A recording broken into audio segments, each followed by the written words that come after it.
শ্রমিকের মৃত্যু, ক্ষতিপূরণের দাবিতে বিক্ষোভ। পশ্চিম বর্ধমান জেলার কাঁকসা শিল্প তালুকে একটি বেসরকারি কারখানায় কর্মরত অবস্থায় শ্রমিকের মৃত্যু। আর মৃত্যুর ঘটনায় রাজ্যে ক্ষতিপূরণের দাবিতে কারখানার গেট বন্ধ করে বিক্ষোভ দেখায় শ্রমিকেরা। ঘটনাস্থলে কাঁকসা থানার পুলিশ। মৃত যুবকের নাম শিবু বাউরি, কাঁকসার গোপালপুর গ্রাম পঞ্চায়েতের বামুনারা গ্রামের বাসিন্দা।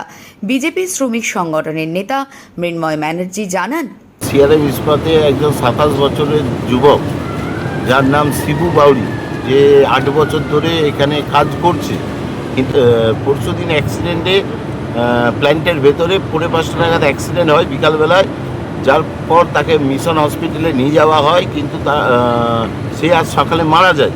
মারা যাওয়ার পর আমরা প্ল্যান কর্তৃপক্ষের কাছে এসেছিলাম যে আপনারা অবিলম্বে ওর কম্পেনসেশন হিসাবে 13 লাখ টাকা, বার্নিং কাজের জন্য 50,000 টাকা এবং তার পরিবারের জন্য একটা চাকরির আমরা দাবি রেখেছি। বাড়ানো হয়, আইনত যা ব্যবস্থা আছে আমরা নেব।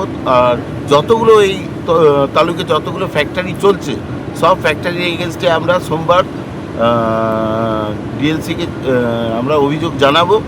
আর আজকে অবিলম্বে এই মুহূর্তে ওনার ফ্যামিলি থানায় গিয়ে ফ্যাক্টরি কর্তৃপক্ষ, কন্ট্রাক্টর এবং যে গাড়িটিতে অ্যাক্সিডেন্ট হয়েছে সেই গাড়ির মালিকের এগেনস্টে কেস করবে।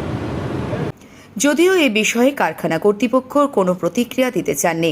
কাঁকসা থেকে নিজস্ব প্রতিবেদন, সারা বাংলা দর্পণ।